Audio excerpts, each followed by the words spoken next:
It's not a CR, which is a continuation of the budget. It's turning into an omnibus, is what it sounds like to me, where they're packing in, everybody's packing in what they want here and there, and using the pressure and the situation of the government shutdown. Of course, tragically, farmers are being dangled. Americans that suffered through natural disasters, they're being dangled with disaster relief. And I think that's incredibly unfair. Republicans are at it again. It's not enough that their God Emperor won the election and they have won the House. Again, they've maintained the House, although narrowly.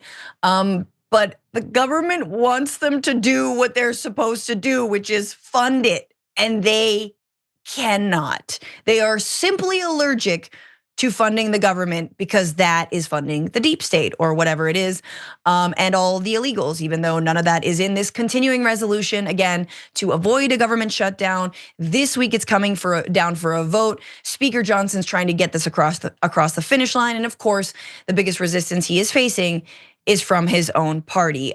Here's some of the facts about what's in that continuing resolution, because we should not take Green at her word. It would fund the government through March 14th of next year at current spending levels, already approved levels.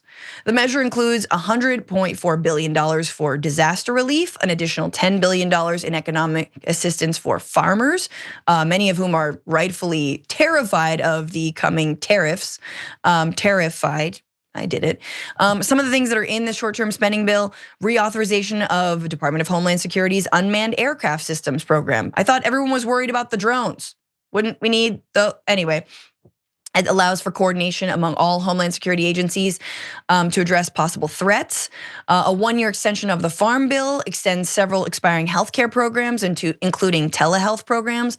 Provision for the government to cover 100% of the rebuilding the Francis Scott Key Bridge. You guys remember that big bridge in Baltimore that collapsed? And restrictions on US investments in China. Does any of that sound woke to anyone? Is any of that? I mean, I'm sure that somewhere a black farmer will be benefiting from the Farm Bill. Ergo, they're gonna be mad about it. But again, this is par for the course for Republicans. Representative Roy said, quote, "We get this negotiated crap and we're forced to eat this crap sandwich. Why? Because you like crap. Because freaking Christmas is right around the corner. It's the same damn thing every year. Legislate by crisis, legislate by calendar, not legislate because it's the right thing to do." Representative Eric Burleson said, "It's a total dumpster fire. I think it's garbage. This is what Washington, D.C. has done. This is why I ran for Congress, to try to stop this. And sadly, this is happening again." And there's more and more and more of these quotes from Republicans saying, hey, I thought we were elected to destroy the government from the inside and defund it completely, because of DEI or whatever. Like, I came here to stop Black James Bond. Why are we not doing that? And Mike Johnson's like, look, I get it, guys, but I'm also here to make sure that we mostly basically do our job, which is funding the government. Oh my effing God. Johnson responded, let's jump down to 6. He said, this is not an omnibus, okay? It's a small continuing resolution. We have to add things that were out of our control. These are not man-made disasters. These are things that the federal government has an appropriate role to do. I wish it weren't necessary. I wish we hadn't had record hurricanes this fall, and I wish our farmers were not in a bind so much that creditors are not able to lend to them. We have to be able to help those who are in these dire straits. I say let them eat their own. Sharon, let them eat their own. They do this all the time, and it always backfires. Yeah. And Republicans in their constituents are like, what the hell are we doing? Now, I understand federal workers on the line if there's a shutdown, but partly I'm just like, but then you see the party for what it is, which is simply obstructionist. Yeah.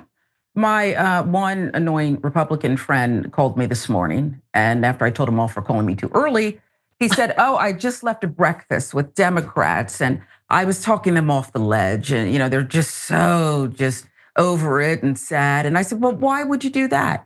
Let them suffer. Let everyone suffer, because that's what is required if you want to have changes here. So now I don't want people particularly this time of year when people are leaning into whatever their traditions are, usually spending too much. I don't want them to suffer, but I think this has to happen. because this is really our fault. Yes, these crooks and deceitful people and greedy people saw a window, a little opening, and they bust right through. And now, like, there's no walls in the house. It's just this open air facility. But we can stop this. We can stop this if there's enough of a pain point. And that doesn't just mean shouting or, as I do, throwing things at the television. Several have cracks. Several of my TVs have cracks now. And it's not my fault. I really think that someone should replace it in Washington. But here we are again. This is such a tired story. Exactly. It's like running the same episode over and over again. And Republicans know that they could fund the government for longer. Everyone knows that they could, right? It's just that every time, a continuing resolution comes up or there's a gap in how much there's a gap in government funding, Republicans only see it as an opportunity to try and slash and cut more and more. We're gonna talk about those cuts after our next break. But that is all they're doing. They realize it's a moment to grandstand. We saw Representative Matt Gaetz do it. It's a moment to oust speakers. As Steve Bannon over here, we can throw up this tweet is saying, Speaker Johnson is living in La La Land. And he's getting everyone to rally against Speaker Johnson. Speaker Johnson's been pretty damn good for y'all, right? He's actually seems like he's doing a fairly good job keeping things together. Everyone hated, Kevin McCarthy over there. So again, it's just a moment to grandstand and to pretend that you care, and to try and slash the budget wherever you can. So they do it to themselves.